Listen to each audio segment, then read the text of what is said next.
ကြည်တော်ရှင်ဆရာတော်ရှင်တမြတ်ကြီးဖျားယနေ့ညသာသနာတော်နှစ်2566နှစ်ကောဇာတက္ကရာ1384ခုနှစ်ပြာဆိုလဇန်73ရက်2023ခုနှစ်ဇန်နဝါရီလ3ရက်အင်္ဂါနေ့ညဓမ္မဒါနကုသိုလ်ရှင်များဖြစ်ကြသောရန်ကုန်မြို့နေဒေါ်အေးမော်မိသားစုယမင်းခင်အလှပြု၍ကွယ်လွန်သူမိဘများနှင့်ခင်ပွန်ဥတိုးဝေခင်အားယေစု၏တော်ခင်လက်လက်ဝင်းမိသားစုရန်ကုန်မြို့နေကွယ်လွန်သူဦးရွှေမော်တင်အားယေစု၏ဇနီးဒေါ်ရွှေစင်ဖြူတာဦးကျော်စံလင်းဦးစံရဲမောင်သမီးမပွင့်သူတင်မိသားစုတို့မှစုပေါင်းဆင်ရင်ကျင်းပပြုလုပ်အပ်သောအွန်လိုင်းဓမ္မသဘင်နှင့်ဆက်လျင်၍ကျေးဇူးတော်ရှင်မမောက္ခချုပ်ဆရာတော်ဘုရားကြီးမှတရားဒေသနာတော်များဟောကြားခြင်းဖြင့်ပေးသနာတော်မူပါယံဘုရားတွေ့တော်ခြေတော်စုံဥခိုက်၍ရိုသေစွာလျှောက်ထားအပ်ပါသည်ဖျား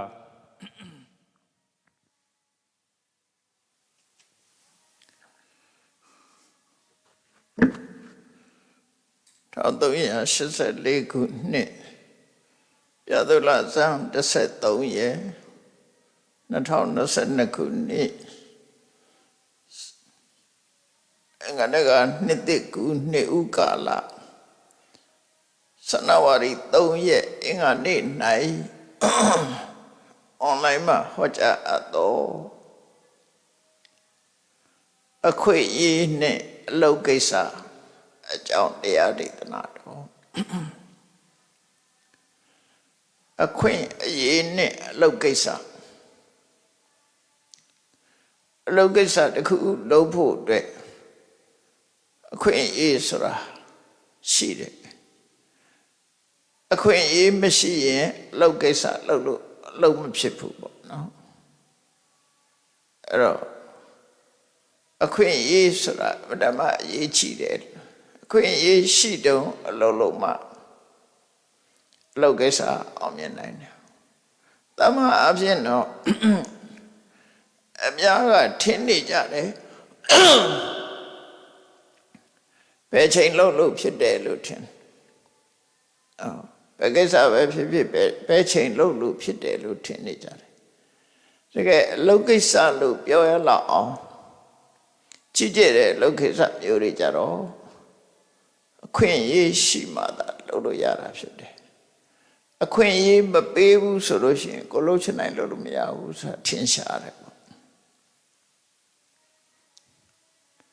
အဲ့ဒါတတိထားကြတစ်ခုပေါ့ဒါကြောင့်မို့တတိပေးကြတယ်အခွင့်အရေးကိုလက်မလွတ်စေနဲ့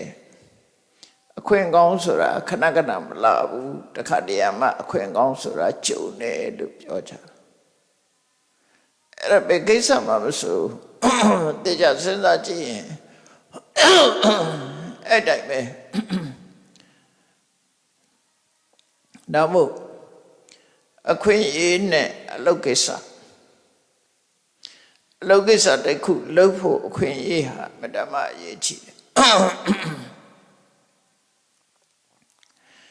ကောင်းတဲ့အလုပ်ပဲဖြစ်ဖြစ်မကောင်းတဲ့အလုပ်ပဲဖြစ်ဖြစ်ကိုလုပ်တဲ့လုပ်ငန်းတစ်ခုအောင်မြင်ဖို့ရာဟာခွင့်ရရှိတယ်ခွင့်ရရှိတော့လုပ်မှလုပ်ငန်းတစ်ခုအောင်မြင်တယ်ဆိုပါစို့ပညာသင်တယ်ဆိုပါစို့ပညာသင်တဲ့အခါမှာမျက်စိမှုံမှနားလေးမှအသက်အရွယ်ကြီးမှ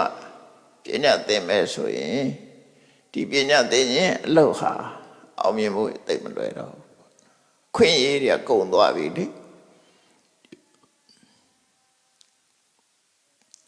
စီးပွားရှာတယ်ဆိုတာလည်းပဲထို့တူပဲစီးပွားရှာလို့မရတဲ့အချိန်ခါမျိုးမှာစီးပွားရှာခြင်းမအောင်မြင်နိုင်ဘူးစီးပွားရှာဖို့အခွင့်ကောင်းတွေရှိနေတဲ့အချိန်မဲ့စင်ပေါ်စီးပွားရှာရတာဖြစ်တယ်အခွင့်အရေးဆုံးရှုံးပြီးတဲ့နောက်မှာစီးပွားရှာဖို့ကြိုးစားရင်အောင်မြင်မှုမရနိုင်ဘူး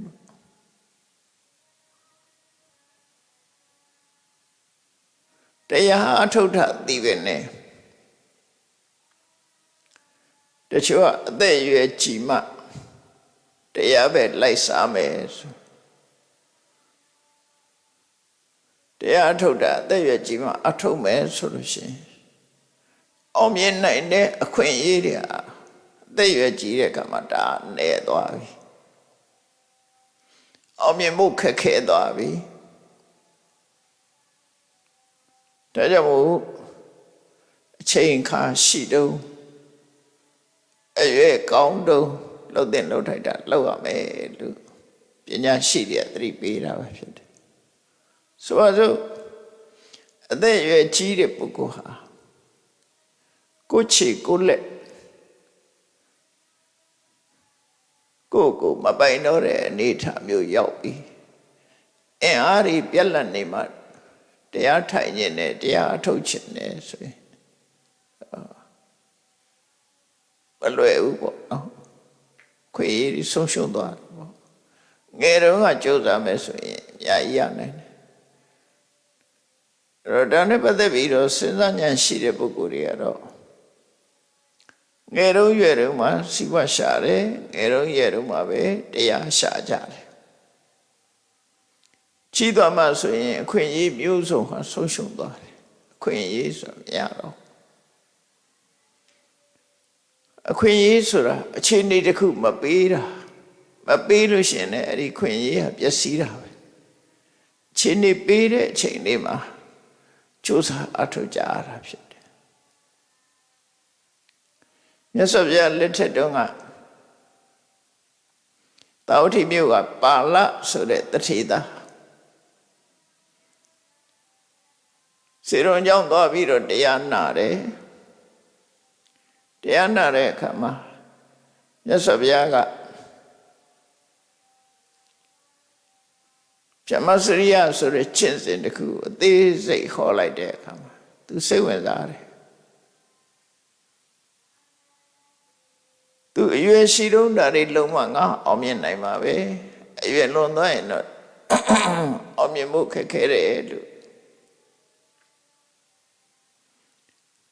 သို့တော့အရွယ်ရှိတဲ့ချိန်မှာလည်းပဲသူ့မှာတောင်းဝတရားတွေကရှိတယ်မိသားစုဘဝနေတာဆိုတော့သားတွေသမီးတွေစီးပွားဥစ္စာတွေဒါတွေကိုစွန့်ရမှာဖြစ်နေဒါတွေမစွန့်လို့ရှိရင်လည်းတရားထုတ်ဖို့ဆိုတဲ့အခွင့်အရေးကကောင်းတဲ့အချိန်ကြီးကသူလွန်သွားနိုင်တော့ဟုတ်သူညီနဲ့တိုင်ပင်ဆွေးနွေးတဲ့အခါမှာသူညီကဘာပြောတော့ဆိုအကိုကြီးကငယ်ပါသေးတယ်ပေါ့အသက်ရွယ်လေးရလာပြီသားတွေသမီးတွေကြီးပြီဆိုမှတရားအထုတ်တာကောင်းပါတယ်လို့ပြောတယ်နော်အဲ့တော့အသက်ရွယ်ကြီးပြီဆိုရင်တော့အခွင့်အရေးရတယ်လို့ထင်တာကိုသူကြီးကအဲ့တော့ပါဠိဆိုတဲ့တထေးကဗာပြတ်ပြောတော့ဆိုငါညီတဲ့အသက်ရွယ်ကြီးသွားတဲ့ပုဂ္ဂိုလ်ဟာကိုယ့်လက်ကိုယ်ခြေကတောင်ကိုယ်စကားနားမထောင်ဘူးတဲ့ဟုတ်တယ်ကိုယ်စကားနားမထောင်ဘူးဆိုတာအသက်ရွယ်ကြီးတဲ့ပုဂ္ဂိုလ်တွေနားလဲတဲ့ဒါခြေတော့ကဒီဘက်လှမ်းမိမယ်လို့ဟိုဘက်ရောက်ချင်ရောက်သွားရှိန်နာရိုင်နာတွေဖြစ်လာလက်မြောက်ချင်လို့လည်းမြောက်လို့ရကြမှာရကိုလို့ချင်တာတွေလို့ဖွေရအခွင့်အရေးတွေနဲ့ကိုသူပြောတဲ့စကားလေးကအခွင့်အရေးရှိတော့လို့ရမယ်ဆိုတဲ့အထိပ္ပယ်လေးသူပြောတဲ့စကားလေးအမှတ်သားစရာကောင်းတယ်စရာစစ္စရိတာဟွန်တိ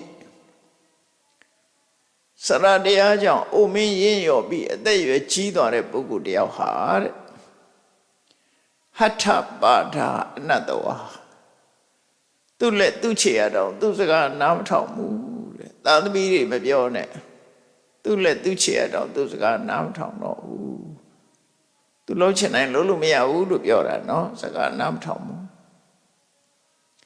ယထသောဝိဟတထမောဝိဟတထမောဆိုအသက်ရွယ်ကြီးလာလို့ရှိရင်အင်အားတွေကဆိုးပျက်စီးသွားပြီထရတော့မှ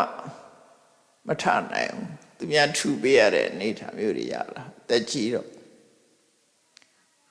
ငယ်ငယ်တုန်းကဝိဇောရိယဆရာတော်ဘုရားကြီးတရားဟောတာကြားဘူးလိုက်တယ်နာဘူးလိုက်တယ်အသက်ရွယ်ရလို့ရှိရင် ထားခြင်းမိစုနဲ့ဒူးနဲ့လက်နဲ့မိတ်ဆက်ရတယ်တဲ့ဆရာတော်ကြီးလို့ပြောတာဒူးလက်ထောက်ပြီးထားတာကိုပြောတာဒူးနဲ့လက်နဲ့မိတ်ဆက်နေရပြီဒီတိုင်းမထားနိုင်တော့ဘူးလေငယ်တော့ကတော့ဖြတ်ခနဲ့ဆိုထားလို့ရတက်ကြည့်ပြီဆိုတော့လို့မရတော့ဘူးအဲ့ဒါကိုပြောတာယတ္တသောဝိဟတထာမောထာမဆိုတဲ့စွမ်းအားတွေကပျက်စီးကုန်ပြီအဲ့ဒီလိုခြေနေဆိုးနေတဲ့အချိန်မှာကထန္တမံစရိတတိဘယ်လိုနီးနဲ့မင်းတရားအထုတ်မှာတော့ကိုခြေကိုလက်ကတောင်းကိုစကားနားထောင်မှုအဲ့ဒီမရှိတော့ဘူးဆိုမှဘယ်လိုလုပ်ပြီးတရားအထုတ်မှာလဲ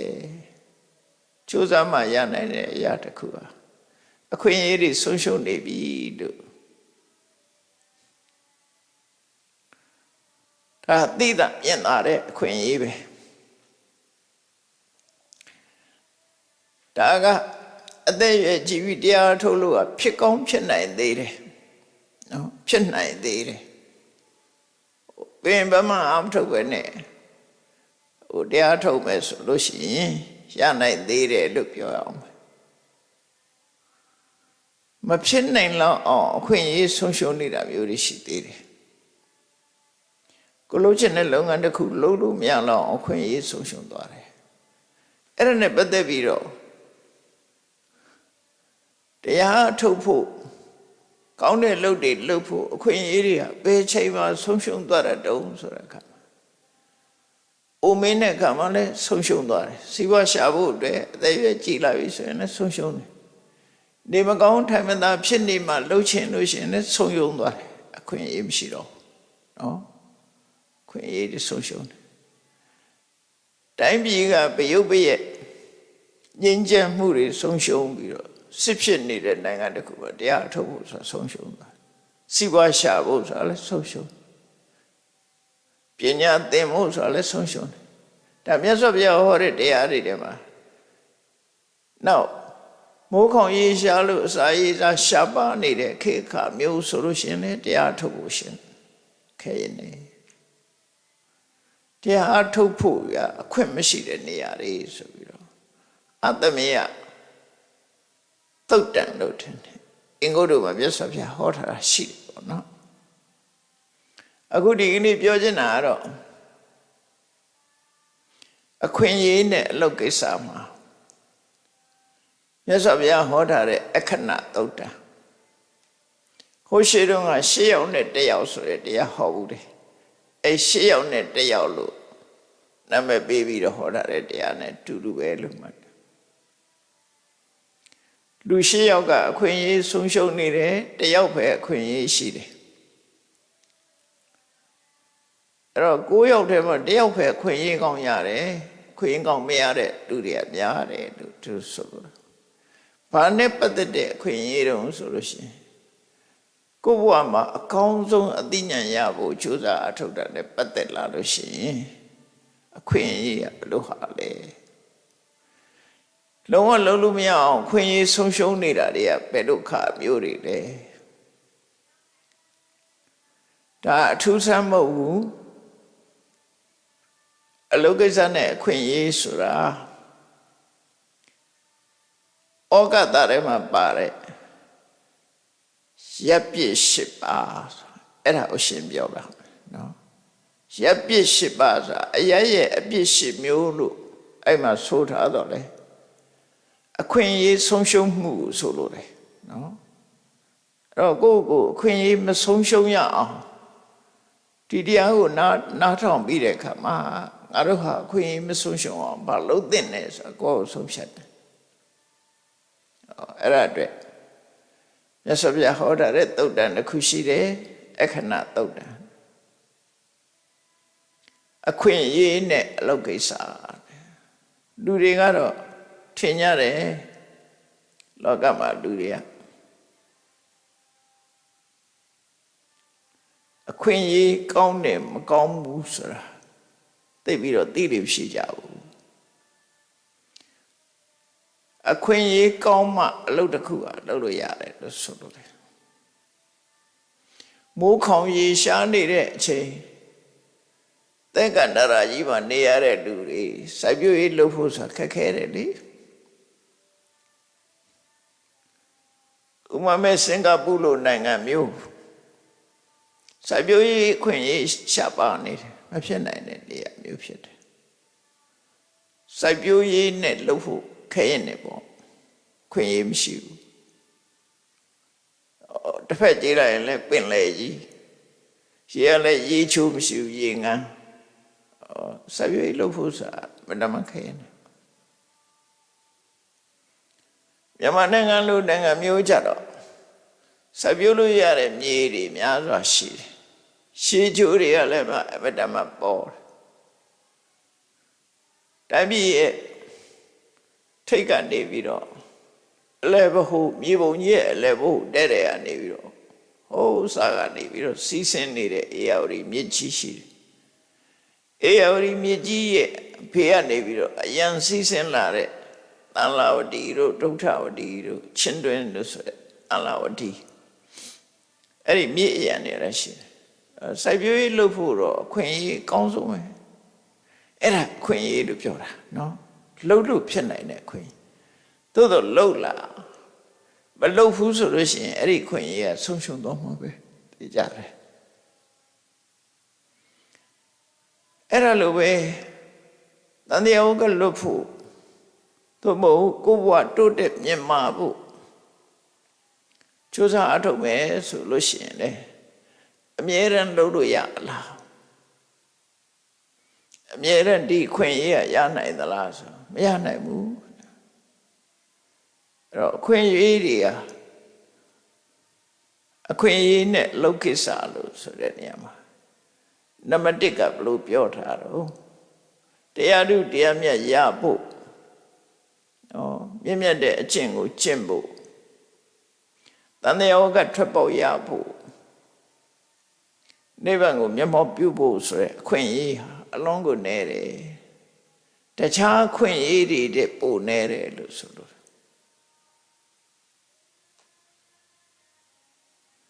ဆိုပါစို့လောကမှာတရားဓုတရားမြတ်ကိုကျင့်တရားကိုအမှန်ကန်ဟောပြောနိုင်တဲ့ဖရာပွင့်ပွင့်လဲပွင့်တယ်တရားလဲဟောတယ်ဖရာလဲပွင့်တယ်တရားလဲဟောတယ်ဟောတဲ့တရားကလည်းတကယ့်ကိုငြိမ်းချမ်းမှုကိုပေးနိုင်တယ်နိဗ္ဗာန်ကိုရောက်စေနိုင်တယ်အဲ့ဒီလိုအခြေအနေမျိုးမှာဘယ်ပုဂ္ဂိုလ်ဟာအခွင့်အရေးဆုံးရှုံးနေသလဲဖရာပွင့်တဲ့ခေတ်နဲ့ခေတ်ဆိုတာပေါ်နေတယ်ဖရာတရားဟောနေတာလည်းရှိနေတယ်ဆိုတော့မြန်မာပြည်မှာအခုချိန်ပြောမှဆိုရင်မြတ်စွာဘုရားသာသနာရှိနေသေးတော့ဖရာပွင့်တဲ့အချိန်လို့ပြောလို့ရတယ်ဖရာဟောတဲ့တရားတွေကိုကြားနာခွင့်သင်ယူခွင့်ရှိနေသည့်အတွက်ကြောင့်တရားတွေပွင့်လင်းနေတယ်လို့ဆိုလို့ရတယ်အဲ့တော့ဖရာလည်းရှိတယ်တရားလည်းရှိနေတယ်အဲ့ဒီအချိန်မှာအခွင့်အရေးရနေတဲ့ပုဂ္ဂိုလ်တွေရှိကြတယ်အဲ့ဒီမဲ့အခွင့်အရေးဆုံးရှုံးသွားတဲ့ပုဂ္ဂိုလ်တွေလည်းအများကြီးရှိတယ်ဒါအခွင့်အရေးတစ်ခုပဲဖရာလည်းပွင့်နေတယ်တရားလည်းဟောနေတယ်ဒါအခွင့်အရေးတစ်ခုအဲ့ဒီအခွင့်အရေးကိုလက်လုံးမမီနိုင်တော့အောင်လုံးဝဆုံးရှုံးသွားတဲ့ပုဂ္ဂိုလ်တွေကဘယ်ပုဂ္ဂိုလ်တွေလဲဘယ်လိုနည်းနဲ့မှဒီအခွင့်အရေးကိုသုံးမချနိုင်တော့တဲ့ပုဂ္ဂိုလ်ရှိသေးတယ်အဲ့ဒီလိုဖရာပွင့်တရားဟောနေတဲ့အချိန်မှာသရဝတူဟာငရဲကြနေတယ်ဆိုငရဲရောက်နေတဲ့လူတယောက်ဟာဖရာပွင့်တာလည်းသိဖို့မရှိဘူးတရားလည်းနာဖို့မရှိဘူးအဲ့တော့ဒါကြီးမားတဲ့ဆုံးရှုံးမှုကြီးတစ်ခုဖြစ်နေဘယ်လိုမှသူကအခွင့်အရေးမရနိုင်တော့နော်ဘယ်လိုမှအခွင့်အရေးမရအဲ့ဒီပုဂ္ဂိုလ်ကလုံးဝဆုံးရှုံးတဲ့ပုဂ္ဂိုလ်လို့အဲ့ဒါကိုကြည့်ပြီးတော့ရက်ပြစ်၈ပါးဆိုတာငရဲကြနေတာရက်ရဲ့အပြစ်တစ်ခုဆိုပြီးတော့ဗမာဩဃတာထဲမှာထည့်ပြီးတော့ဆိုတာဖျားပွင့်တရားဟောနေတဲ့အချိန်မှာငရဲကြနေအခွင့်အရေးတွေဆုံးရှုံးသွားပြီအဲ့တော့ငရဲဟာတရားဓုတရားမြတ်ရဖို့အရက်မဟုတ်သည့်အတွက်ကြောင့် အရရဲ့အပြည့်ဆိုပြီးတော့သူတို့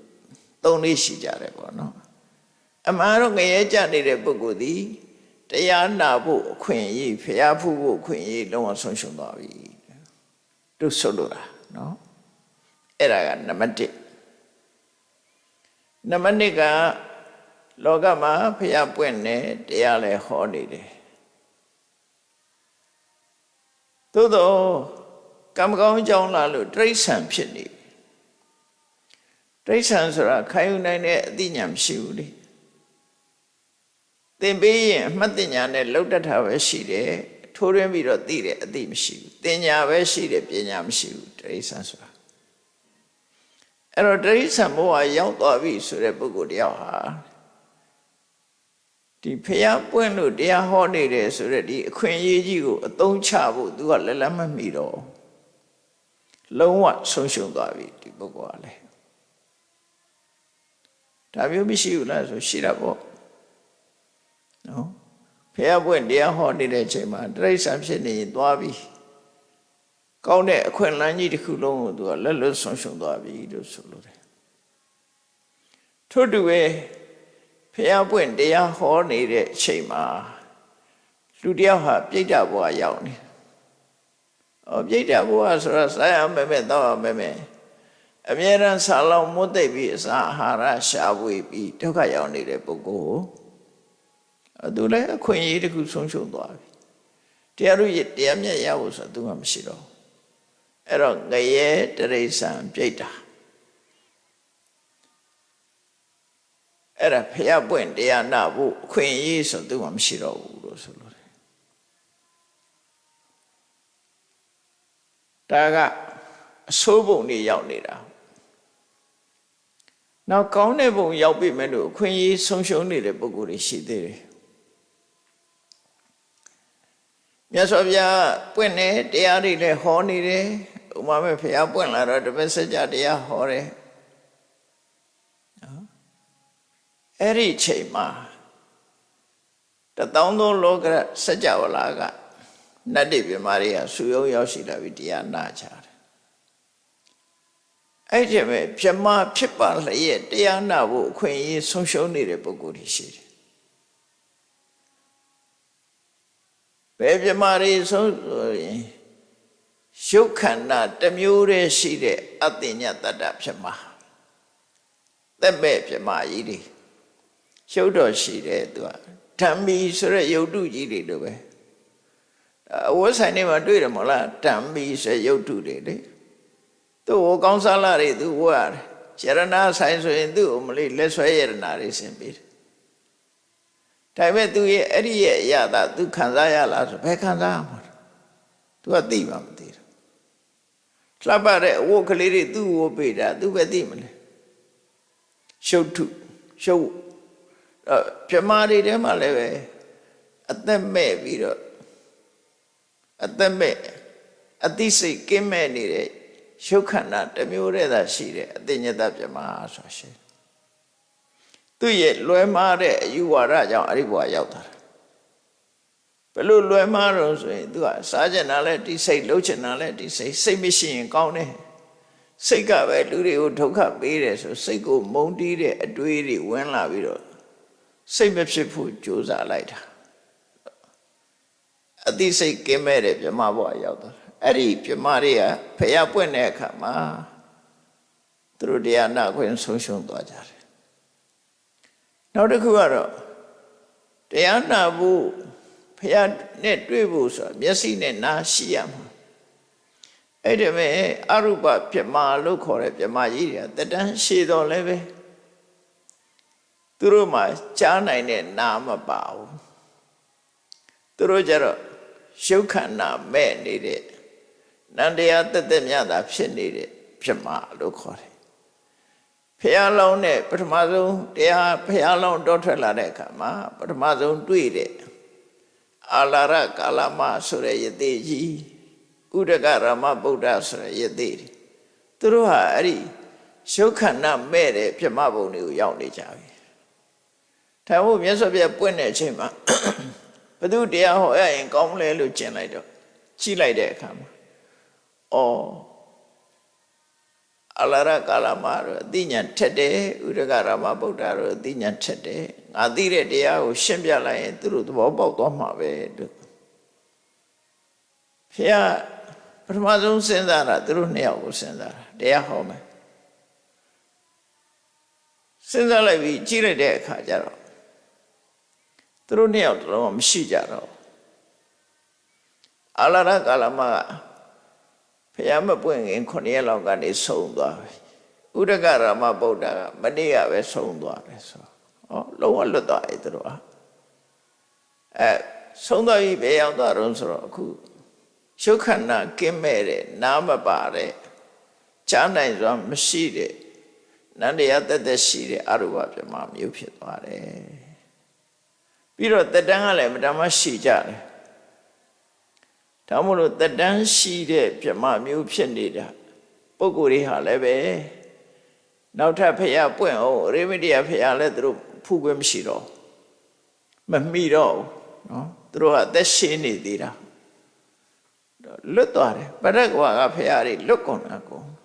နောက်ကဝါလည်းမိမမိမသူတို့ခွာနဲ့တွေ့ချင်အဲ့တော့သူတို့ဟာတားဆုံးရှုံးသွားတယ်တန်တရားတွေကထွက်ဖို့လမ်းကြောင်းသူတို့ရှာမတွေ့တော့ဖះနဲ့တွေ့ဖို့ဆိုတာညခက်သွားတယ်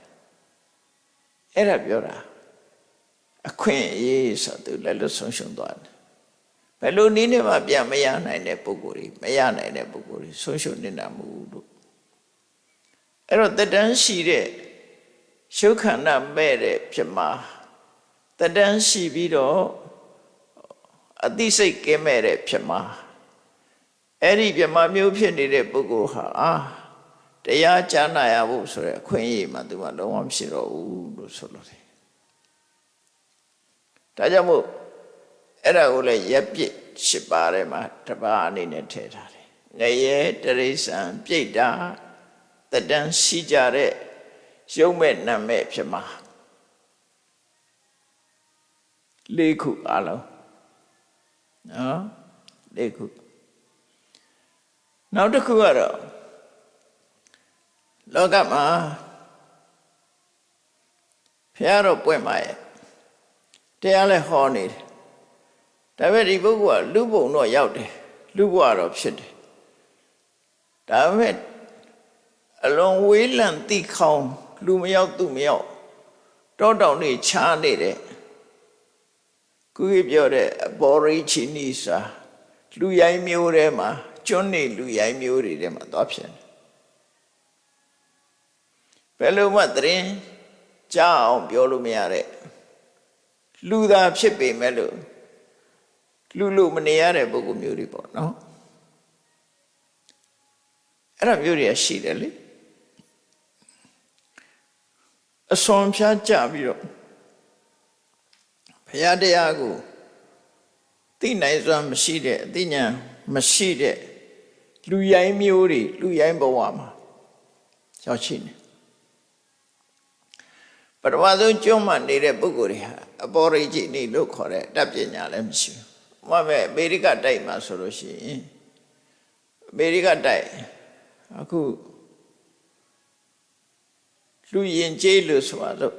စီဝါရှာတတ်ပြီးတော့ပညာတတ်တဲ့ပုဂ္ဂိုလ်တွေမရောက်ခင်အရင်ရောက်နေတာတွေကဘယ်သူတွေတုံးဆို Red Indian ဆိုလူမျိုးတွေပဲသူတို့ကပထမဆုံးကျွန်းနေလူမျိုးတွေလို့ပြောတာ Red Indian သူတို့ကအရက်တောက်တာတဲ့လည်းသိမရှိကြခဏခေတ်မှာတော့အမေရိကန်နိုင်ငံအစိုးရသူတို့လာကပေးထားသူတို့ရဲ့ကိုလိုနီနေရာဌာနတစ်ခုသတ်မှတ်ပေးထားတယ် Red Indian colony ဆိုတာသတ်မှတ်ပေးထားပြီးတော့သူတို့ဝေကြီးတဲ့နာထောက်ပံ့ပြီးတော့ပေးထားတယ်ပညာလည်းမသိညာဘူးသူတို့ပဲထောက်ပံ့ရေးစားပြီးနေကြတဲ့ပုဂ္ဂိုလ်တွေအဲ့ဒါမျိုးတွေတို့ဆိုလို့ရပေါ့နော်အဲ့ဒီလူတွေအမှအခွင့်အရေးရကောင်းရလာနိုင်သေးတယ်နောက်တစ်ခါဩစတြေးလျမှာလည်းပဲဘော်ရီဂျီနီဆိုတဲ့လူရိုင်းနေရှိတယ်နောက်ဒီနားကဗ ဘုရားဘာသာနိုင်ငံလေးဖြစ်တဲ့သီရိလင်္ကာနိုင်ငံမှာလည်းပဲလူရိုင်းစာရှိသေးတယ်ဝေဒလို့ခေါ်တယ်ပစိုးမို့ဘူးတုံးလုံးနေတယ်မွေးလိုက်ရင်အဲ့တော့လေးနဲ့မြားနဲ့ဓာတ်နဲ့တရိစ္ဆာန်တွေတပ်ဖြတ်ပြီးတောထဲမှာဒီတိုင်းစားနေကြတာမဟုတ်ဆိုးလုံးနဲ့ပဲတက်မွေးတယ်အစိုးရကသူတို့ယဉ်ကျေးအောင်ဆိုပြီးတော့အိမ်တွေဘာတွေဆောက်ပြီးကျောင်းတွေဘာတွေတည်ပြီးအဲ့ဒီအိမ်တွေကိုမိရှုပြီးတော့ထွက်ပြေးသွားကြတာမနေဘူးအဲ့လိုလူမျိုးတွေရှိတယ်အဲ့ဒီလိုပုဂ္ဂိုလ်မျိုးဖြစ်နေလို့ရှိရင်မြတ်စွာဘုရားတရားကိုသိဖို့ဆိုတာမတမခဲရင်သွားတယ်အဲ့ဒါကြောင့်ဒါလည်းအခွင့်အရေးတစ်ခုတရားသိဖို့အခွင့်အရေးတစ်ခုကဆုံးရှုံးနေတာသွားတယ်လို့သူဆိုလို့တယ်နောက်ဆုံးရှုံးမှုတစ်ခုကတော့ဘာတော့ဆိုလို့ရှိရင်မြတ်စွာဘုရားလည်းတရားဟောတယ်သို့တော့ဘုရားပွင့်တဲ့နေရာမစ္စည်းမဒေသမှာလည်းလူဖြစ်တယ်သို့တော့လည်းသူကအယူဝါဒလွယ်မှားနေတဲ့ပုဂ္ဂိုလ်ဘုရားတရားကိုမယုံကြည်တဲ့ပုဂ္ဂိုလ်အယူဝါဒလွယ်မှားနေတဲ့ပုဂ္ဂိုလ်မျိုးဖြစ်နေမိစ္ဆာဒိဋ္ဌိပေါ့မယုံကြည်တဲ့ပုဂ္ဂိုလ်အဲ့ဒီဘာသာတရားနဲ့ယုံကြည်မှုမရှိစိတ်ဆန္ဒမရှိတဲ့ပုဂ္ဂိုလ်တွေကလည်းပဲတရားဥဒ္ဒေတရားမြတ်ရဖို့အခွင့်အရေးဆုံးရှုံးသွားတယ်လို့သူတို့ဆိုလို့တယ်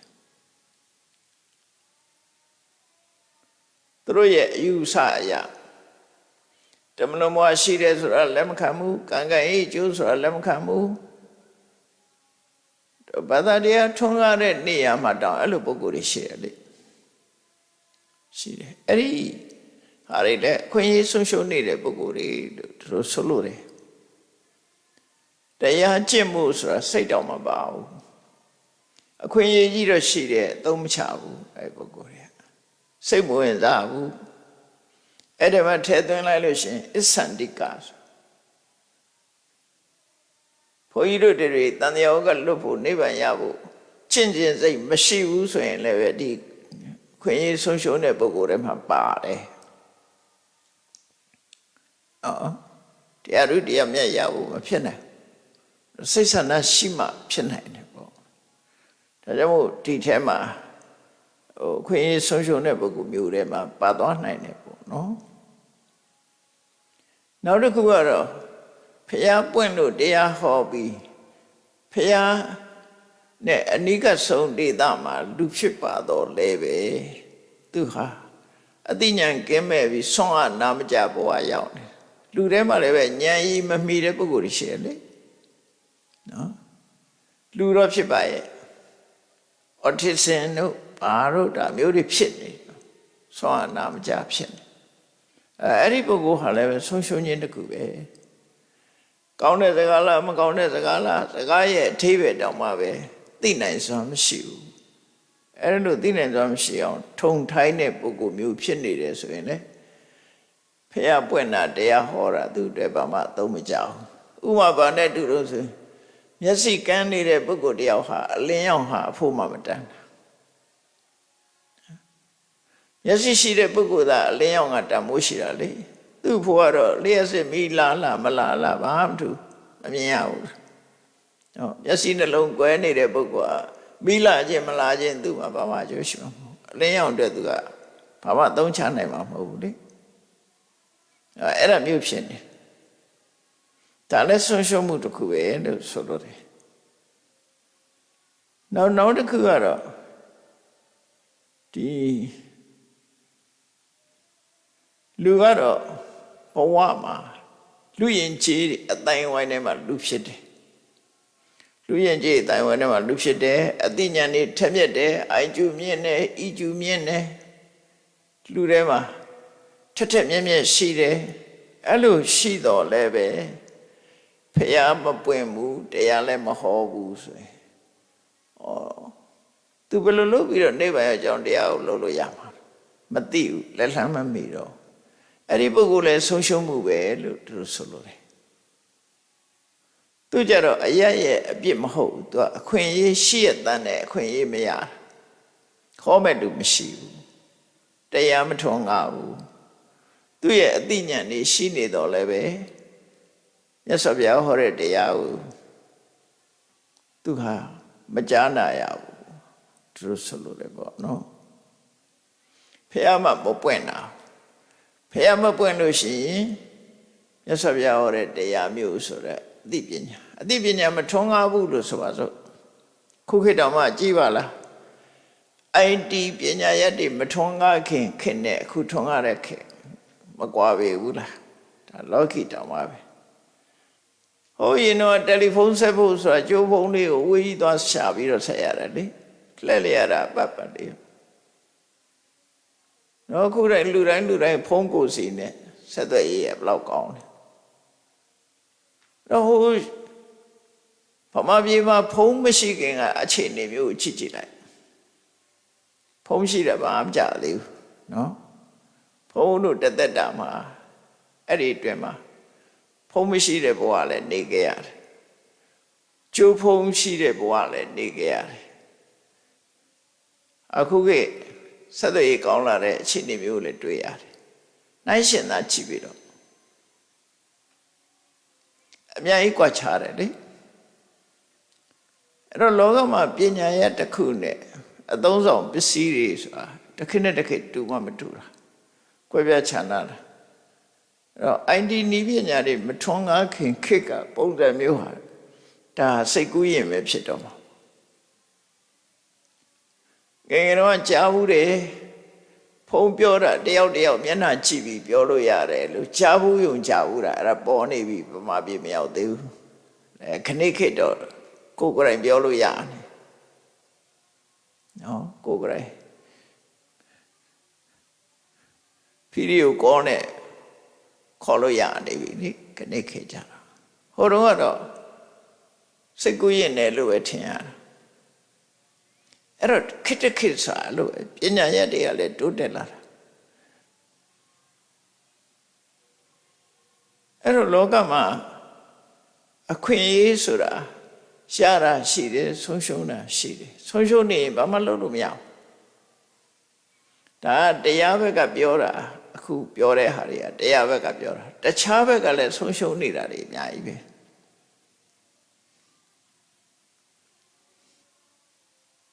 ဆုံးရှုံးမှုတွေအများအားရှိတယ်ပေါ့နော်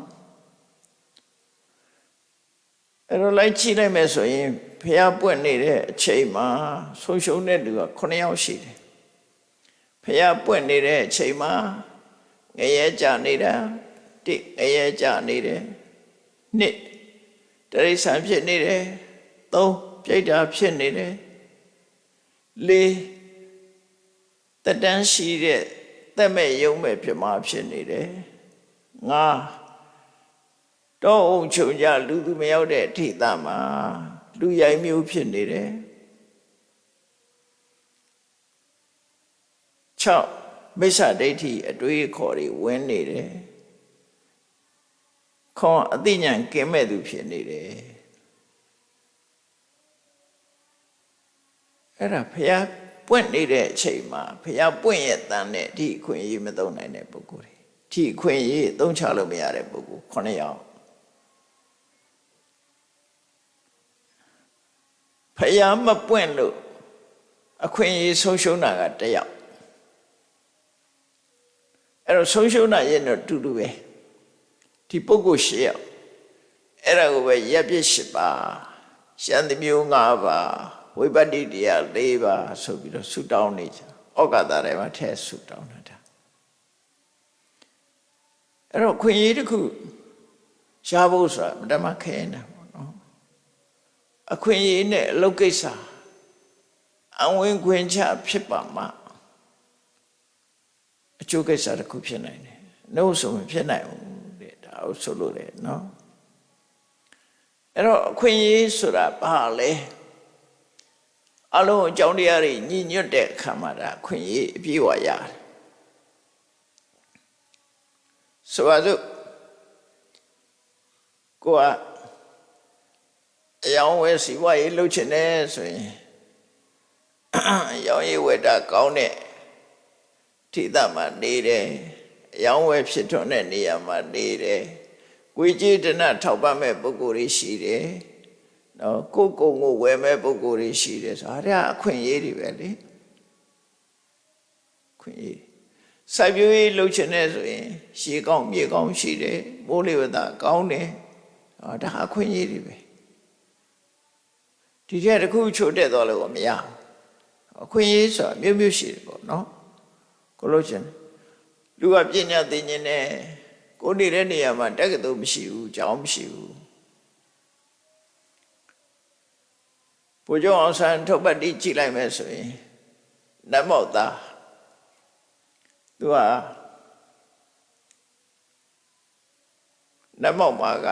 အစင်းမြင့်တဲ့ကျောင်းမရှိဘူးမရှိတဲ့ကရေနံကျောင်းသွားပြီးကျောင်းနေရတယ်လို့ကြားဘူးအဲ့ဒါပေါ့အခွင့်အရေးဆိုတာအများအားရှိတာမဟုတ်ဘူးဆိုတာနော်တကယ်လို့မရှိတဲ့နေရာတကယ်လို့ပညာဘယ်လိုလုပ်ရမရနိုင်အဲ့လိုဆိုလို့တယ်ပေါ့နော်အဲ့တော့အခွင့်အရေးဆိုတာအကြောင်းအကျိုးညီညွတ်ပြီးရလာတဲ့အခွင့်အရေးဆိုတာပါလေတန်တရားဥက္ကလွတ်ဖို့အတွက်အကောင်းဆုံးအခွင့်အရေးကပါလေလောကမှာဖျားပွင့်တာဟာတခုဖျားပွင့်ရုံပွင့်ပြီးတရားမဟုတ်ဘူးဆိုရင်ရမှာမဟုတ်ဘူးဖျားပွင့်တယ်တရားဟောတယ်နော်အင်းကြီးဖျားပွင့်တယ်တရားဟောတယ်သူကလည်းအသိဉာဏ်ရှိတယ်ဖျားပွင့်တဲ့ဒေသမှာလူဖြစ်တယ်အသိဉာဏ်ရှိတယ်အဲ့ဒါလောက်စုံစည်းမိရင်ကိုပဲနိဗ္ဗာန်ရောက်တရားဉာဏ်ခွင့်ရသွားပြီအဲ့ဒီတုတ်တံမှာဒီလိုအခွင့်အရေးတွေနဲ့ပတ်သက်ပြီးတော့ရှင်းလင်းဟောကြားထားတာဖြစ်တယ်။ဒါကြောင့်မို့အခွင့်အရေးနဲ့အလုပ်ကိစ္စအခွင့်အရေးရှိမှအလုပ်ကိစ္စဆိုတာလုပ်လို့ရတယ်ဆိုတာကိုမှတ်သားပြီးတော့မြတ်စွာဘုရားကဆက်ပြီးတော့ဒီသုတ်တံမှာဟောထားတာလေးကဘာလို့ဆိုလူဘဝလည်းရတယ်မြတ်စွာဘုရားဟောတဲ့တရားလည်းတရားဓမ္မလည်းထွန်းကားနေတယ်ဉာဏ်ခွင့်ရနေတယ်အဲ့ဒီအချိန်မှာကိုယ်ကလည်းလူဘဝအသိဉာဏ်ရှိတဲ့ပုဂ္ဂိုလ်ဖြစ်တယ်တရားလည်းနာလို့ရနေတယ်အဲ့ဒီအချိန်လေးတောင်မှပဲဒါအခွင့်ကောင်းမှလားလို့မသိပဲနဲ့အချိန်ဖြုံးလိုက်လို့ကုန်လွန်သွားတဲ့ပုဂ္ဂိုလ်တွေရှိသေးတယ်နော်ခွင့်ကောင်းကြုံပြီမဲ့လို့ကြုံနိုင်ရလားမရဘူးအဲ့လိုခွင့်ကောင်းနဲ့ကြုံပြီးလက်လွတ်ဆုံးရှုံးသွားတဲ့ပုဂ္ဂိုလ်တွေအများကြီးရှိသေးတယ်သူဆိုလို့တယ်အဲ့ဒါကြောင့်ခွင့်ရေးဆုံးရှုံးမှုတွေအမှန်တမ်းများတယ်တဲ့လောကမှာဖျားဆိုတာတကယ်ကိုတစ်ခါတည်းမှသာပွင့်တာမပွင့်တဲ့အချိန်ကအလွန်များတယ်ဒါစဉ်းစားကြည့်ပြီးတော့တို့တွေဟာခုချိန်မှာဖျားပွင့်တဲ့ခေတ်ခါနဲ့ကြုံနေတယ်ဖျားတရားတော်တွေကိုဉာဏ်ခွင့်ရနေတဲ့အချိန်ရှိတယ်အဲ့တော့ဉာဏ်ခွင့်ရနေကြတယ်ထို့ပါလို့တဲ့တယ်လေဒီတရားထဲမှာလာတဲ့အတိုင်းဒီကျင့်စဉ်တွေကိုတို့တွေ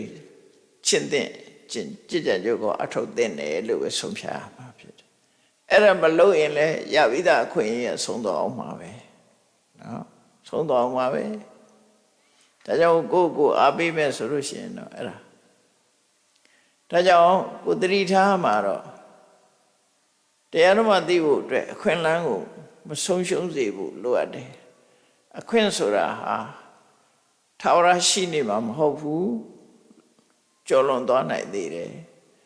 အခွင့်အလမ်းကုန်သွားပြီးတော့မှဒုက္ခရောက်ပြီဆိုတဲ့အချိန်မှာလူတွေကစိုးရိမ်တော့ကြတွေဖြစ်ကြတယ်များသောအားဖြင့်လူဘဝမှာဝိចេတနာလည်းပြည့်စုံတယ်အသိဉာဏ်လည်းရှိတယ်သို့တော့ပြောသလိုနေပြီးတော့မကောင်းမှုဒုစရိုက်တွေနဲ့ချိန်ကုန်ပြီးလူဘဝမှာလူဘဝကသိဆုံးသွားလို့ငရဲရောက်ပြီဆိုတဲ့အခါမှာလူတွေကပြန်ပြီးတော့တန်းတကြတယ်ငါတို့အချိန်လေးလကားကုန်ခဲ့တယ်ပတ်စံလေးလည်းရှိတယ်တို့ဟာကုသိုလ်ကောင်းမှုမလုပ်ခဲ့ဘူးခုတော့ဒုက္ခတွေရောက်နေပြီတို့ အဲ့ဒီချိန်မှာတောကပြန်ဖြစ်တာရာဇဂျူမျိုးကဆေးတဲ့အတော်ကြီး၄ယောက်ဆေးတဲ့ကအတော်ကြီး၄ယောက်လူဘဝမှာစီပွားဥစ္စာရှာကြတယ်သူတို့မသုံးရမဆွဲရခုတ်ချစ်ပြီးတော့စီပွားရှာကြတာစီပွားရှာဖို့ပဲသူတို့ချိုးစားတယ်တခြားလူရေးတန်းရေးဘာမှစိတ်ကူးမရှိဘူးသူတို့စီပွားရှာဖို့ပဲကြိုးစားတယ်ဘဝဆိုတာထောက်ရနေရတဲ့နေရာမဟုတ်ဘူးလေအချိန်တန်တော့အချိန်တန်နဲ့ဆိုတာကိုယ့်အချိန်နဲ့ကိုယ်ပဲတနေ့ကျတော့ကိုလက်ရှိဘဝကနေထွက်ခွာကြရတဲ့အနေအထားမျိုးတွေရှိတယ်အဲ့ဒီလိုလူဘဝမှာစီးပွားဥစ္စာပဲရှာပြီးတော့ဘာကုသိုလ်မှမလုပ်ဖဲနဲ့အချိန်တန်တော့ထွက်ခွာသွားရတဲ့အခါမှာပစ္စည်းဥစ္စာတွေကိုဆွဲလန်းပြီးတော့ရာဇဂျိုမျိုးမှာပြိတ္တမကြီးတွေဖြစ်နေတယ်တဲ့နော်ပြိတ္တမကြီးတွေဖြစ်တော့သူတို့ကတော့သိနေတာသူတို့ဘဝကိုရှူချုံမရပြန်ပြီးတော့ပြောကြတယ်သူတို့ပြောတာလေးရလဲအမတ္တမခြေကွဲစရာကောင်းတယ်နော်မယံဘောဂီတန်ဟရိမတမေနဝိတမေနစာငါတို့ကတော့တရားတဲ့နီးရောမတရားတဲ့နီးရောစီဝဥစ္စာရအောင်ရှာခဲ့ကြတယ်တဲ့ပင်ပန်းခံပြီးတော့ငါတို့ဟာစီဝရအောင်ရှာကြတယ်တေအင်းကြီးပြိပုံစံဒီငါတို့ရှာထားတဲ့ငွေကြေးတွေပစ္စည်းဥစ္စာတွေကိုကြံတဲ့လူတွေကအသုံးချပြီးတော့ပျော်ပျော်ပါပါနေကြတယ်ငါတို့ကြတော့ဒုက္ခပဲဒီဘဝမှာငါတို့ကတော့ဒုက္ခခံနေရတယ်ရှာခဲ့တဲ့ရလက်ကသူတို့လည်းမသုံးရဘူးနော်သူတို့ရှာထားတဲ့ပစ္စည်းကိုသူတို့ရဲ့မျိုးဆက်တွေကနေသုံးပြုနေကြတယ်သူတို့ကြတော့ရှာလိုက်ကဘာလို့ဆိုဒုက္ခပြိတ္တာဘဝရောက်သွားတဲ့ဒုက္ခပဲရတယ်တောကဖြစ်တာအဲ့လိုဖြစ်တာနော်ရှာနေတော့သိမစင်စားမိဘူးပေါ့အာကျုံမတဲ့ရှာကြပြုကြမသိခြင်းမနဲ့ယုတ်တည်းဆုံးသွားတဲ့အခါကျတော့မကောင်းတဲ့ဘဝရောက်သွားရောက်သွားတော့ပြန်ကြည့်တယ်ငါတို့တော့ရှာလိုက်ရတာအနေမနာအညာခုငါတို့ရှာထားသမျှသူတို့သုံးနေကြတယ်တေအင်းကြီးပြိပုံစံတည်တယ်ခြားလူတွေသုံးပြုနေမယံဒုက္ခတဘာကိနေတယ်ငါတို့ရလိုက်တာတော့ဒုက္ခပဲဘလောက်ခြေကွဲစရာကောင်းလဲစဉ်းစားကြည့်နော်လောကလူတွေကအဲ့တိုင်မှာပဲအများစုကအဲ့လိုဖြစ်တယ်ကိုရှာတာကိုသုံးမသွားလို့ရှိရင်ကိုရလိုက်တာဒုက္ခသာဖြစ်တယ်ပေါ့အဲ့ဒါတွေကစဉ်းစားရမှာလို့သူတို့ပြောတာအဲ့ဒါတွေမစဉ်းစားဘူးဆိုလို့ရှိရင်အဖြေမထုတ်နိုင်မှာမဟုတ်ဘူးဒါကြောင့်မို့ဒီအချိန်လွန်သွားမှဆုံးရှုံးသွားမှတောကဖြစ်မဲ့အစားအချိန်ရှိတဲ့ခိုင်လေးမှာကြိုးစားအထောက်တင်နေတဲ့အမျက်ရအောင်ကြိုးစားအထောက်ရမယ်သူဆိုလို့တယ်နော်မလုံးမိတဲ့အမှားတွေကလောကမှာလုံးမိတဲ့အမှားတွေရှိတယ်လို့မလုံးမိတဲ့အမှားတွေလည်းရှိတယ်ခုနပြိတ္တမကြီးတွေကမလုံးမိတဲ့အမှားလှူရမယ်တန်ရမယ်ဆိုတာတွေမလုံးမိဘူးမလုံးမိတဲ့အမှားအဲ့ဒီအမှားကိုခံနေကြရတယ်လို့ဆိုလို့တယ်အဲ့ဒါဘာကြောင့်လို့ဆိုအဝိဇ္ဇာနိဟုတော်ပေါ်တော်တယ်အမှန်မသိခြင်းကကိုယ်ကိုလာပြီးတော့ပိတ်ဆို့ထားတယ်အဝိဇ္ဇာဆိုတဲ့မောဟကပိတ်ဆို့ထားသည့်အတွက်ကြောင့်အမှန်မသိတော့ဘူးသူဘယ်ဟာလှုပ်တဲ့နဲ့ဘယ်ဟာမလှုပ်တဲ့ဘူးဆိုတာမမြင်ဘူးမျက်စိပိတ်ခံထားအဲ့ဒါကြောင့်ဝိညာဉ်နာခြင်းဆိုတဲ့တန်တရားထဲမှာကြုံကြပြီးတော့ဆင်းရဲဒုက္ခနဲ့ကြုံတွေ့နေရတယ်တဲ့ဒါကြောင့်မို့တတိပေးလိုက်တဲ့အခါတော့ဘာလို့ဆိုရင်သာသနာတော်ရှိနေတဲ့အခိုက်လူဝရလာတဲ့ပုဂ္ဂိုလ်တွေဟာမြတ်စွာဘုရားကဘာလို့ ဘာလုံးတဲ့နဲ့လို့ဆုံးမဩဝါဒပေးထားတာကိုဖရာရဲ့စကားအတိုင်းဆုံးမစကားအတိုင်းလိုက်နာပြီးတော့ကျင့်တဲ့နဲ့ကျင့်ရမှာဖြစ်တယ်အဲ့ဒီလိုကျင့်ပြီးတော့မြတ်စွာဘုရားဟောကြားတဲ့ဆုံးမတဲ့အတိုင်းကိုချင်းတရားကောင်းမအောင်ကျင့်ကြံကြိုးကိုအထောက်ကြမယ်ဆိုလို့ရှိရင်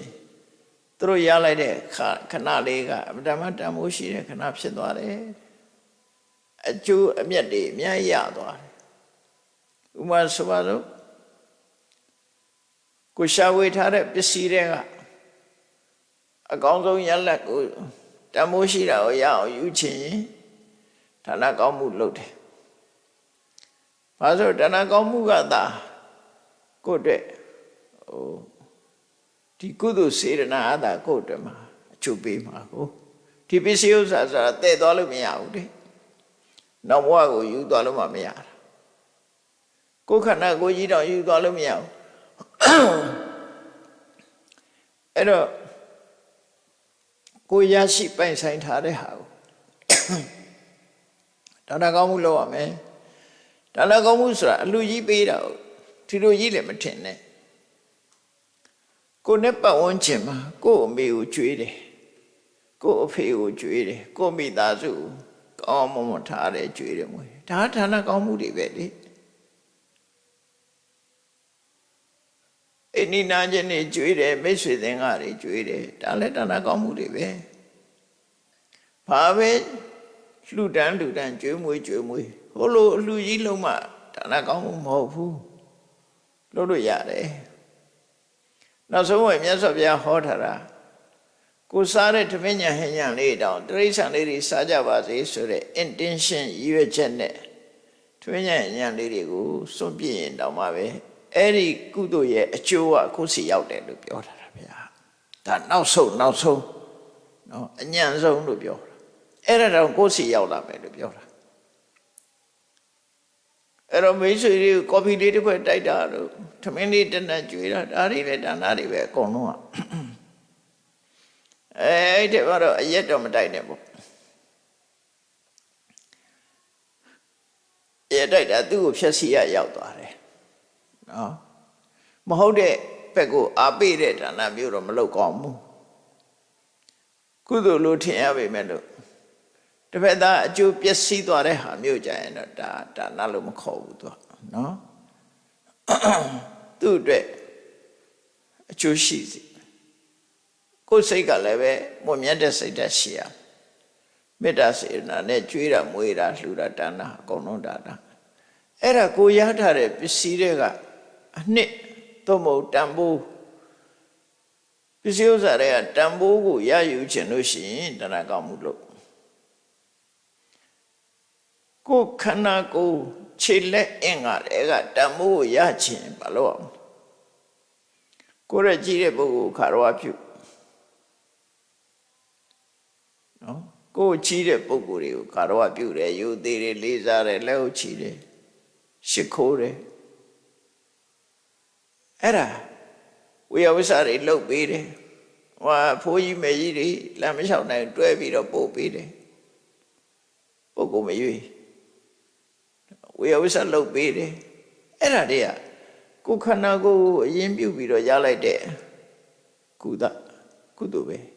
နောက်တစ်ခါကိုခန္ဓာကိုယ်အရင်ပြုပြီးတော့လုပ်တာကိုချင်းသီလထိမ့်သိမ်းဆောင်ရှောက်တယ်ဥပုသ်တရင်ဆောင်ရှောက်တယ်ဥပုသ်သီလဥပုသ်ဆောင်တယ်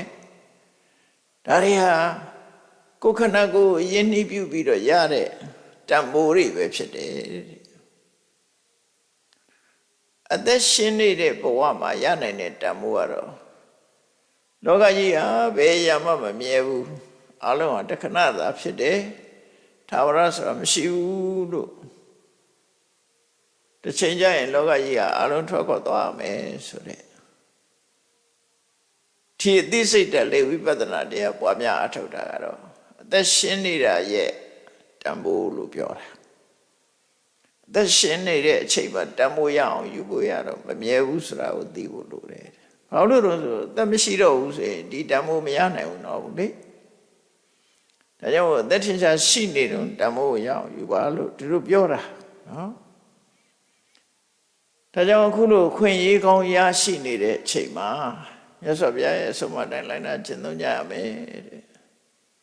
ဟောထားတဲ့အတိုင်းလိုက်နာကျင့်သုံးပြီးကိုယ့်ရင်ထဲကခိတ္တတာတွေမပယ်ရသေးတဲ့အနုတ္တယတွေအနုတ္တယဆိုမပယ်ရသေးတဲ့ခိတ္တတာကိုပြောတာနော်သို့တော့အနုတ္တယ9ပါးဆိုတသက်ဟောတာကိလေသာအလုံးကိုအနုတ္တယလို့တော့မပြောဘူးဒါကတော့မြတ်စွာဘုရားရဲ့ရှိရချက်နဲ့ဟောတာမို့ဆိုလိုတာကမပယ်ရသေးတာမှန်သမျှမပယ်ရသေးတဲ့ခိလေသာကိုအနုတ္တယလို့ခေါ်တာအနုရူပံကာရဏလဘိတဝဥပ္ပစ္စတိတင်းလျော်တဲ့အကြောင်းတစ်ခုဖြစ်ပေါ်လာမယ်ဆိုရင်သူကဖြစ်ပေါ်လာတတ်တယ်အကြောင်းပေါင်းတစ်ခုပေါင်းလိုက်လို့ရှိရင်ဖြစ်လာနိုင်တဲ့အနေအထား possibility potentiality လို့ပြောတာအနုတ္တယဆိုတာအကောင်ထဲဖြစ်နေတာမဟုတ်ဘူးသို့တော့နောက်ထပ်အကြောင်းတစ်ခုပေါင်းလိုက်ရင်ဖြစ်လာတာဖြစ်လာနိုင်ခြေရှိတာကိုအနုတ္တယဥပမာပဲအခုခေတ်ပြောတဲ့စကားနဲ့ပြန် positive ပေါ့ positive က activate မဖြစ်သေးဘူးလေ positive ရှိနေတာပဲကိလေသာ positive ဖြစ်နေသို့တော့ဒါဖြစ်ပေါ်လာဖို့လှုပ်ရှားထကြွလာဖို့နောက်ထပ်အကြောင်းတစ်ခုထည့်လိုက်ရင်လှုပ်ရှားထကြလာ gas မီးကြည့်ဖူးလေးကိုနောက်တဲ့အခါဖိပြီးတော့ချက်လိုက်တာနဲ့မီးတောက်ကလေးကဖြစ်လာတယ်သို့တော့အဲ့ဒီမီးတောက်ကလေးက gas မီးကြည့်တဲ့မှာရှိနေလာတာဆိုမရှိဘူးအဲ့ဒါမျိုးကိုအနုတ္တယလို့ခေါ်တာအနုတ္တယစင်စမဲ့ပြန်ကိန်းနေတာအဲ့ဒါကြောင့်မပယ်ရသေးတဲ့ခိလေသာလို့ဒီလိုပြောတာနော်ကိုယ်ရင်ထဲမှာရှိနေမပယ်ရသေးတဲ့ကိလေသာသည်အကြောင်းတစ်စုံတစ်ခုရှိလာလို့ရှိရင်ပေါ်လာမှာပဲသူက positive ဖြစ်နေတာကိုအဲ့လိုဆိုလို့လေနော်အနုတ္တယအဲ့ဒီအနုတ္တယပါမကြံရအောင်ဖယ်ရှားပြစ်လိုက်ရမယ်လို့ဆိုလို့လေဖယ်ရှားပြစ်နိုင်အောင်ကြိုးစားအထောက်ရမယ်အဲ့လိုဖယ်ရှားပြစ်လိုက်တယ်ဆိုရင်တန်တရားရဲ့တစ်ဖက်ကန်းဒါတော့တင်စားပြောတာပါ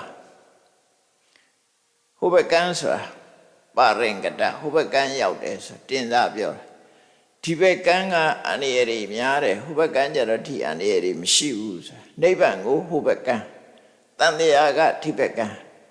ဒါတော့ပေါ့အောင်တင်စားပြောတဲ့အရာသာဖြစ်တယ်ရှင်းရှင်းပြောမယ်ဆိုရင်ခန္ဓာရှိနေရင်တန်တရားခန္ဓာတွေဆက်ဆက်ဖြစ်နေတာတန်တရားခန္ဓာမဖြစ်တာကနိဗ္ဗာန်ပဲဒါပြင်ခန္ဓာမဖြစ်တာခန္ဓာဖြစ်တာကဘာကြောင့်ဖြစ်တာလဲဆိုရင်ကိရိတာနဲ့ကံကြောင့်ဖြစ်တာအဲ့တော့ခန္ဓာမဖြစ်ချင်လို့ရှိရင်ကိရိတာနဲ့ကံပဲဖယ်ရှားမှာဖြစ်တယ်ကိရိတာတွေကိုဖယ်ရှားလိုက်ရင်ကံတွေအကျုံးပေးတော့ကြံမပေးရင်ခန္ဓာဆိုမရတော့အဲကြောင့်တရားကျင့်နေဆိုကိရိတာဖယ်ရှားဖို့ကျင့်ရတာပဲဖြစ်တယ်ကိရိတာကိုဖယ်လိုက်ခြင်းအပြင်ကံတရားတွေကအကျိုးမပေးတော့ဘူးခန္ဓာသည်လုံးဝမဖြစ်တော့ဘူးဆိုရင်ဒါနိဗ္ဗာန်ပဲတို့ဆိုလို့တယ်ပေါ့နော်အဲဒါကြောင့်မို့နေရာဌာနနဲ့ပြောတဲ့အခါကျတန်တရားကဒီဘက်ကံနိဗ္ဗာန်ဆိုတာဟိုဘက်ကံလို့ဒါတင်စားပြီးတော့ပြောတဲ့စကားလို့တို့မှခန္ဓာရှိနေတာတန်တရားခန္ဓာမရှိတော့တာနိဗ္ဗာန်အဲ့လိုလည်းပြောလို့ရတယ်ဥပ္ပါဒောဒုက္ခံအနုပ္ပါဒောဒုက္ခဥပ္ပါဒောခန္ဓာ၅ပါးဖြစ်ပေါ်နေခြင်းဟာဒုက္ခဒုက္ခပဲဘာလို့ဆိုဖြစ်လာလို့ရှိရင်အိုရမယ်နာရမယ်သိရမယ်အနုပ္ပါဒောခန္ဓာမဖြစ်တာကဒုက္ခချမ်းသာ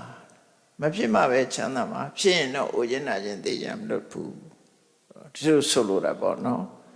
အဲကြောင့်မဖြစ်အောင်ကဘာလုပ်အောင်လဲဘာကြောင့်ဖြစ်တာတုံးဆိုတာကိုကြည့်ပြီးဖြစ်နိုင်တဲ့အကြောင်းတရားတွေကိုရှင်းပြတာဘာနဲ့ရှင်းတာတော့မက်ကအကျင့်ကိုကျင့်ပြီးတော့မက်ရှိပါအကျင့်ကိုကျင့်ပြီးတော့ရှင်းပြတာတဲ့ဘာနဲ့ရှင်းတာတော့ဆိုအသိဉာဏ်နဲ့ရှင်းပြတာအဓိကတော့အသိဉာဏ်နဲ့ရှင်းလိုက်တာဟိုလိုရှင်းတာမဟုတ်အသိဉာဏ်နဲ့ရှင်းလိုက်တာအဲဒါကြောင့်မို့မဉဏ်ပေါ်လာရင်ဒါတွေအကုန်လုံးရှင်းပြီးသားဖြစ်သွားတယ်လို့အဲ့တော့မြတ်စွာဘုရားကဒီအခွင့်အရေးနဲ့အလုပ်ကိစ္စဆိုတာဒီသုတ်တန်ကိုကြည့်မယ်ဆိုလို့ရှိရင်အမြဲတမ်းမှနိဗ္ဗာန်ရဲ့အကြောင်းအခွင့်အရေးတစ်ခုရရှိဖို့ဆိုတာအမြဲတမ်းခက်တဲ့အကြောင်းအခွင့်အရေးရရှိနေတဲ့အတိုင်းအလုပ်ဟာလုပ်လို့ရတယ်ဆိုတဲ့အကြောင်း သိရှိနားလည်အောင်မြတ်စွာဘုရားဒီသုတ္တန်ကိုရှင်းနေဟောကြားတာဖြစ်ပါတယ်တရားချက်ခင်သူတော်စင်ပြိဿပေါင်းတို့မြတ်ဗုဒ္ဓရဲ့အဆုံးအမသုတ္တန်တရားများဟာအကြောင်းနဲ့အကျိုးနော်ကိုင်းကြီးအောင်ဆုံးမဟောကြားထားတာဖြစ်လို့မိမိတို့ကိုယ်ပိုင်ဉာဏ်နဲ့စဉ်းစားဆင်ခြင်ပြီးဘာလို့တဲ့နဲ့ဘာမလုပ်တဲ့မှုဆိုတာကိုယ်ပိုင်ဉာဏ်နဲ့စဉ်းကျင်စဉ်းစားပြီးဆုံးဖြတ်ပြီးကျင့်ကြံကြုတ်ကိုအထောက်ကြမှာဖြစ်တယ်လို့မှတ်သားနာယူပြီးကြိုးစားအထောက်နိုင်ကြပါစေကုန်သတည်း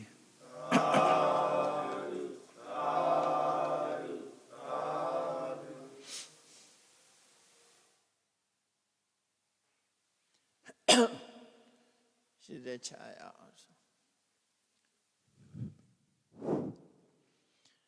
အရှင်ဖေယဖျားတွေတို့သည်ဓမ္မအတိညာရရှိမှသာလျှင်နိဗ္ဗာန်ချမ်းသာကိုမျက်မှောက်ပြုနိုင်သောကြောင့်ဓမ္မအတိညာရရှိစေရန်ရှိတန်ကြလျက်ဓမ္မသဘင်ဆင်ကျင်းပါပြုလုပ်ကြ၍အဝတ္တဒါနဓမ္မဒါနတရားလှူတော်ကိုပေးလူကြပါကုန်၏တရားတော်မြတ်ကိုရိုသေလေးမြတ်စွာမမတ်သားသာအာယုန်ထားလျက်နာကြားကြပါကုန်၏တရားတော်မြတ်ကိုတတ္တဗဝတ္ထုအစုစုတို့ဖြင့်ပူဇော်ကြပါကုန်၏ယနေ့ယခုအထုပ်ပြုလုပ်ကြရသောဤကောင်းမှုဤကုသိုလ်စုစုသည်နိဗ္ဗာန်ချမ်းသာ၏အကြောင်းထောက်ပံ့ဖြစ်ပါစေတည်းဤကောင်းမှု၏အဖို့ဘာကကိုအမိအဖအဖို့အဖွာဆွေမျိုးညတိတို့အားကုသိုလ်အမြတ်ဝေငှပါကုန်၏သာသနာတော်ဆောင်နှင့်လောကဆောင်နှင့်တို့အားကုသိုလ်အမြတ်ဝေငှပါကုန်၏32ဘုံကျင့်ဒီကုန်သောလုံးစုံများစွာတတ္တဝတို့သည်ကုသိုလ်အမြတ်ကိုယ်စီရကြကုန်သည်ဖြစ်၍ကိုယ်စိတ်နှဖျားချမ်းသာကြသည်ဖြစ်ကြပါစေကုန်သတည်း